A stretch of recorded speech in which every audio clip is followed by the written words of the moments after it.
আসসালামু আলাইকুম। আজ বৃহস্পতিবার ১৭ই আশ্বিন ৯ রবিউল সানি ২রা অক্টোবর।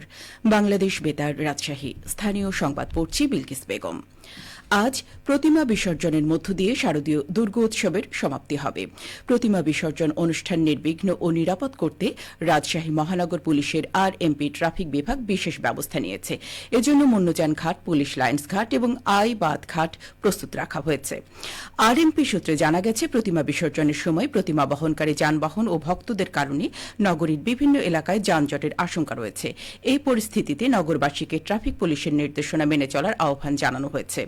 ট্রাফিক বিভাগ জানায়, প্রতিমা বহনকারী যানবাহনের নির্বিঘ্ন চলাচল নিশ্চিত করতে আজ বিকেল ৫টা থেকে বিসর্জন শেষ না হওয়া পর্যন্ত কুমারপাড়া মোড় হতে ২২ নং ওয়ার্ড কাউন্সিলর মোড়, মধু ভ্যারাইটি স্টোর মোড়, আতিয়া স্টোর মোড়, মুন্নজান স্কুল ও বড় মসজিদ থেকে বড়কুঠি কাস্টমসের গলি পর্যন্ত সড়ক একমুখী থাকবে। এ সময় শুধুমাত্র প্রতিমা বহনকারী যানবাহন চলাচল করতে পারবে। অন্য সব ধরনের যানবাহনের চলাচল সাময়িকভাবে বন্ধ থাকবে। হাইওয়ে পুলিশ সুপার অতিরিক্ত ডিআইজি মোহাম্মদ শহীদুল্লাহ বলেছেন, গত এক বছরে হাইওয়ে পুলিশ বগুড়া অঞ্চল সরকারি কোষাগারে জমা দিয়েছে ৬,২৪,৪২,২৫০ টাকা। মহাসড়কে চলাচলরত যানবাহনের বিভিন্ন অনিয়মের বিরুদ্ধে মামলা ও জরিমানার মাধ্যমে এই রাজস্ব আদায় করা হয়েছে। এ সময় প্রায় ১৮,৪০৮টি মামলা দায়ের করা হয়। তিনি গতকাল বগুড়া সদরের বারোপুর হাইওয়ে পুলিশ রিজিয়ন কার্যালয়ে মতবিনিময় সভায় এসব কথা বলেন। এ সময় তিনি আরও বলেন, দেশের মহাসড়কে নিরাপত্তা ও শৃঙ্খলা নিশ্চিত করতে তাদের সদস্যরা মাদক উদ্ধার সহ নানা গুরুত্বপূর্ণ ভূমিকা পালন করছে। সড়ক দুর্ঘটনা হ্রাস, দ্রুত উদ্ধার কার্যক্রম, আধুনিক প্রযুক্তির ব্যবহার এবং সচেতনতামূলক উদ্যোগের মাধ্যমে নিরাপদ সড়ক গড়তে তারা কাজ করে যাচ্ছেন। হাইওয়ে পুলিশ নিয়মিতভাবে open house day, community policing সভা, চালক হেলপার প্রশিক্ষণ কর্মশালা এবং শিক্ষা প্রতিষ্ঠানে সচেতনতা কার্যক্রম পরিচালনা করে আসছে বলে মত বিনিময় সভায় জানানো হয়।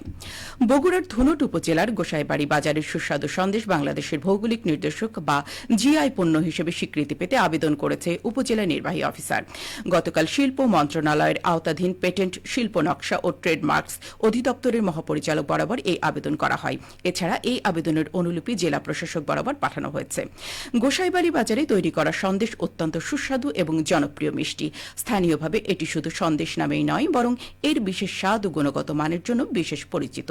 এই সন্দেশ শুধুমাত্র স্থানীয় জনগণের মধ্যেই নয়, বরং দেশের বিভিন্ন প্রান্তেও বিখ্যাত হয়ে উঠছে। ধুনট উপজেলা নির্বাহী অফিসার ক্রিস্টোফার হিমেল ব্রিসেল বলেন, এই খাদ্যপণ্যটি জিআই পণ্য ঘোষণার বিষয়ে যেসব পদক্ষেপ গ্রহণ করা দরকার তা উপজেলা প্রশাসনের পক্ষ থেকে করা হয়েছে। গতকাল নিবন্ধনের জন্য আবেদন করা হয়েছে। নাটোরের গুরুদাসপুর উপজেলায় গতকাল ভ্রাম্যমাণ আদালতের মাধ্যমে বাল্যবিবাহ রোধ করা হয়েছে।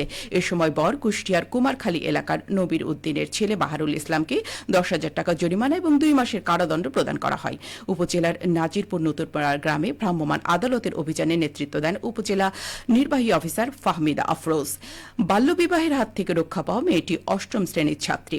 ভ্রাম্যমাণ আদালতের বিচারক মেয়ের বাবার কাছ থেকে প্রাপ্তবয়স্ক না হওয়া পর্যন্ত মেয়েকে বিয়ে না দেওয়ার মুচলেকা গ্রহণ করেন। গুরুদাসপুর উপজেলা নির্বাহী অফিসার বলেন, বাল্যবিবাহ নিরোধ আইন ২০১৭ অনুযায়ী নিয়মিত অভিযান পরিচালনা করে বাল্যবিবাহ রোধ করছে উপজেলা প্রশাসন। পাশাপাশি শিক্ষা প্রতিষ্ঠানসমূহে শিক্ষার্থী, শিক্ষক, অভিভাবক সমাবেশ এবং উঠান বৈঠকের মাধ্যমে বাল্যবিবাহ নিরুৎসাহিত করতে উদ্বুদ্ধকরণ সভা আয়োজন করা হচ্ছে। বগুড়া সামাজিক সংগঠন উৎসবের আয়োজনে দিনব্যাপী মেডিকেল ক্যাম্পেইন অনুষ্ঠিত হয়েছে। গতকাল জেলার শিবগঞ্জ উপজেলার আটমূল ইউনিয়নের বামুনিয়া দুর্গা মন্দির প্রাঙ্গণে ওই মেডিকেল ক্যাম্পেইন অনুষ্ঠিত হয়। এ সময় ডায়াবেটিস ও ব্লাড প্রেশার নিরীক্ষার পাশাপাশি রোগীদের বিভিন্ন পরামর্শ প্রদান করা হয়। ক্যাম্পেইনে সাধারণ মানুষের মাঝে চিকিৎসা সেবা প্রদান করেন ময়মনসিংহ মেডিকেল কলেজের শিক্ষার্থী পঞ্চমী রানী সরকার। তিনি বলেন, বর্তমানে ডায়াবেটিস এবং উচ্চ রক্তচাপ রোগে আক্রান্ত রোগী দিন দিন বাড়ছে। এর প্রধান কারণ সচেতনতার অভাব। চিকিৎসা সেবার পাশাপাশি সবাইকে সচেতন হতে হবে। সবশেষে আবহাওয়া।